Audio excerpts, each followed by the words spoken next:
Hey friends, it's Christy. Welcome back to my channel. Today I wanted to make a card using Mama Elephant's You Raise Me Up and Dandelion Wishes. So I've stamped the images I'll be using on Spectrum Noir Ultra Smooth Premium White cardstock with Lawn Fawn Jet Black ink. And I'm going to be coloring to match some pattern paper from the Echo Park Our Baby 6x6 pad. So I'm just going to choose a print to use as an inspiration for my color palette and tuck it under my cardstock panel. I'm going to be coloring with my Copic markers, and I'm going to start with some warm grays. I'm using W00, W1, W3, and W5 for my elephant. And so this color palette is definitely not in that pattern paper. But I did decide to go with warm grays for my elephant because the colors in that palette are very warm and fall toned. So I think the warm gray elephant is going to work perfectly in combination with the colors that are already in the palette. So I'm starting with the W5. And I'm using that to lay in my shadows. So I'm not just thinking about how the elephant would normally look on his own and where those shadows would fall. That's part of it. But he also has that big stack of critters on top of him. So he would definitely have more shading on his back because of that as well. So I did put a little bit of a deeper shadow right up there under the deer. And then once I have that W5 laid in everywhere I want it to be, I'm going to start to blend that out with the W3. And I'm making sure to color right over the edge of the W5, not over it completely, just the very edge of that so that I can pull that darkest shade into this midtone. And then I'll repeat the same thing with my next shade, which is going to be W1. I like to keep the face nice and light wherever the features are. I want to make sure that they're very visible so you can really see that adorable personality that is illustrated in these drawings. So I always try to keep that face nice and light. So I'm working my way toward the center of the face with that W1 and then down the body and the legs. And I'll even throw a little bit of that W1 in the ears. I'll blend out the rest of the ear with the W00, and then I'm going to start to blend that W00 over the rest of the face, and also a little bit on the hindquarters and the front of the three of the legs. The one back leg is cast in too much shadow, so it wouldn't get that highlight, that lightest shade. So I'm going to move on to my deer, and I decided to go with the E30s because I thought that these matched the brown tones that are in that pattern paper really well. I'm using E33, E35, E37, and E39, although I'm actually going to skip one of these. I started with the E39. It's really rich and it has like a little bit of a golden tone to it in the undertones there, which I think work really well with this color palette. So I used that to lay in my shadows, and then I started to blend out with the E37, but I realized that that E37 was really dark and rich as well, and I didn't need both of those. So I'm going to skip over the E37 and go straight in with the E35 to blend out that E39. And I'm just working my way carefully around the little spots on the back because I want to keep those light. I also want to leave a little bit of a white edge on that tail, so I'm going to be careful to do that. So I'm blending out that E35 with the E33, and I wanted to leave some lighter space on the lower part of the belly, the back of the front leg there, also on the face and the chest. So for that I brought in E30 and E31, and I'm even going to leave a little bit of white space there on the muzzle. Also on that chest area and the belly, I'm going to leave a little bit of white space as well, just kind of softening it with those other two shades, and also throwing a little bit of those into the ear to make that look a little bit more natural. Then for the koala, I wanted to go with warm gray tones, but I also wanted to mix something in that would match some of that pattern paper. So I decided to use W00 and W1 with E70 and E71. So I'm starting with that E71 first and doing my shadows, and I am going to switch things up in a minute here because it just didn't turn out dark enough for me. I like a lot of contrast in my coloring, and this just wasn't doing it for me. But I started with that E71, blended out with the E70, then used a little bit of that W1, and then just around the nose and on the chest area and the ears, I added in a little bit of the W00. But you can see that the contrast level just isn't there for the koala. So I decided to add in E74 and do a second layer on him. And that's going to really help beef up that saturation level with that second layer, but also just add so much more depth with that little bit of a darker shade. And I only added a little bit of shading in with that one and then worked my way back down in the reverse with all of those colors.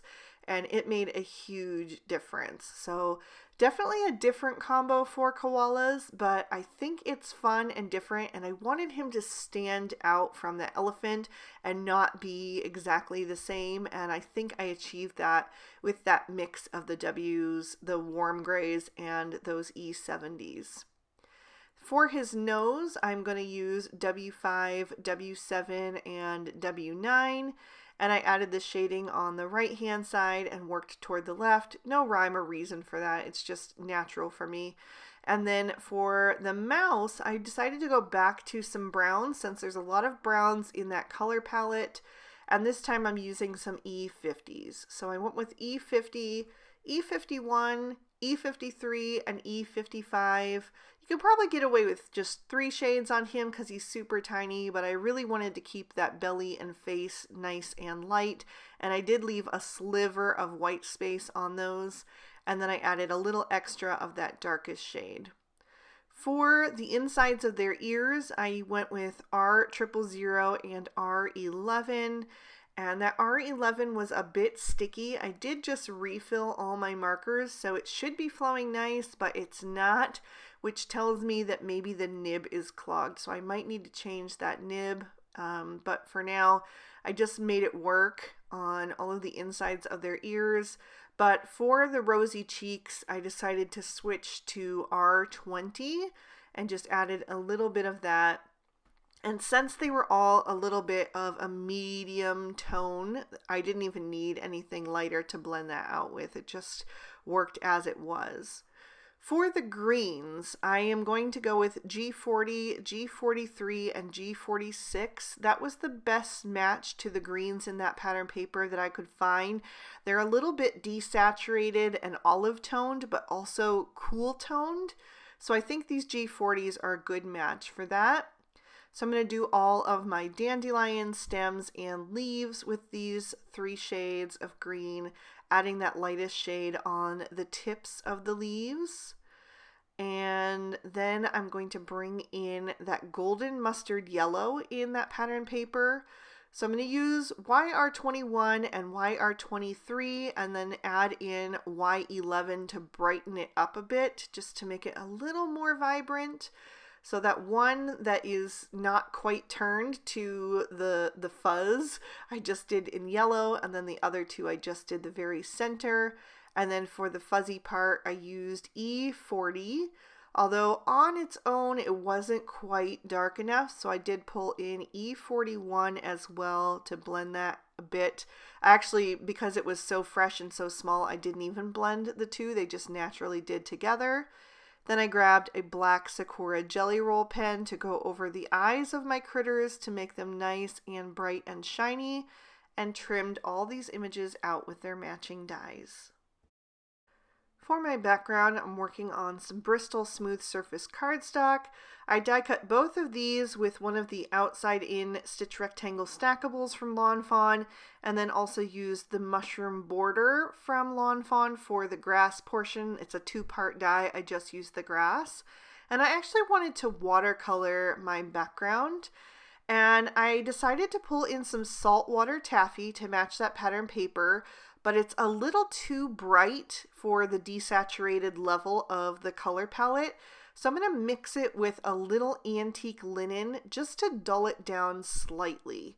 So I've got my little pot of water there, and I'm going to grab a paintbrush and just mix those two inks together until I get a little bit more of a dull, kind of brownish peach tone. And then once I have that at the level that I want it, I'll start to watercolor that background, just adding that on here and there at different levels of intensity. I want a little bit to have like more of the saltwater taffy and some to have more of the antique linen mix, like just trying to make it uneven and also leaving a bit of a white edge all around that panel. Once I'm happy with that and it looks like it's going to be a good match, I'll set that aside to dry and I'll work on the grass portion. I'm going to clean off my block with a baby wipe, and then I'm going to bring in my two shades of green to try to match the green in the pattern paper. So the first is Bundled Sage, and then I'm going to darken that up with a little bit of Rustic Wilderness. So again, I'm going to mix those two together until I have something resembling what that pattern paper green is. It's not exact. I don't have a Distress Oxide that is exact, but it's pretty close. And so I'm going to just do the same thing, adding different levels of intensity there. I decided I wanted a bit more green on the top of the grass, so I'll brush some of that on there, and then I'll set that panel aside to dry. Once it has, I'm going to pop it in my MISTI so I can stamp my sentiment. I'm using one from the Dandelion Wishes stamp set that just says "A Million Little Wishes." And I decided to stamp that in Lawn Fawn Walnut ink today just to mix it up, and the browns are going to match really nicely with the pattern paper that I'll be using. So I'll set that aside and work on the inside of my card. I always like to finish off the inside with some additional stamping. So I'm going to do another little sentiment and then a couple of images from that Dandelion Wishes stamp set. Because we have the deer in that stack, I think it's fine to add in some woodland animals in here. And I think that little raccoon is very cute. I'm going to go back to my pattern paper pad here and choose a couple of prints to mix with that plaid that I had originally pulled out. So I'm just flipping through and seeing what I want to use, what is going to look good together.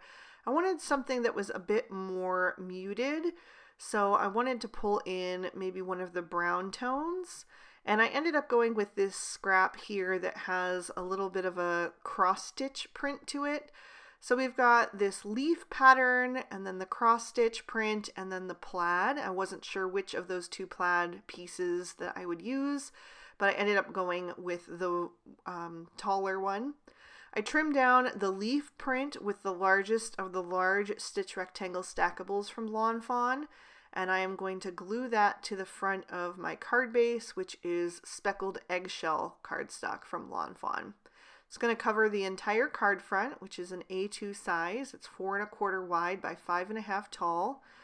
Then the little cross stitch print, I just trimmed down to be slightly smaller, and I'm going to justify that on the right hand side of the card just to add a little extra interest there, making sure that there's the same amount of border showing on all three sides over there. I'm going to use that focal panel as just a placeholder for a second to figure out where I want to add my plaid print. And I'm going to run that across the center, kind of horizontally, a little bit low of center. And then I can glue my grass to my background. But before I adhere that to the card, I actually forgot that I wanted to do a little extra stamping on that panel. So I'm going to pop it back into my MISTI and use two of my images as placeholders for where I want to put the rest of my images. And I'm going to take the extra little dandelion seeds, and there's quite a few extra little ones here, so I'm going to put a little trio there and then a single one over on the left hand side of the card, and then I'll put two more, a little cluster of two over on the right hand side to fill in some of that empty space. And this time I decided to stamp in black ink just to match the one that the little mouse is holding. So I'm going to go back to my Lawn Fawn Jet Black ink, which is the same ink I use for my images, and just stamp those down once, and then I can pop that back out of my MISTI. I added some foam tape to the back of that focal panel to give it a bit of lift, so I'll peel off those release papers, and then I'm going to line that up in the center of my card. And it was a little bit tricky to make sure that it was completely centered because of the extra brown strip on the right hand side.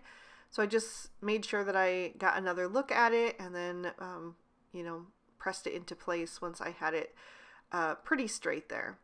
And then I'm going to bring my images back in. I'm going to start with the large animal stack and use some liquid glue to add that to that focal panel, just using my Barely Art Precision craft glue.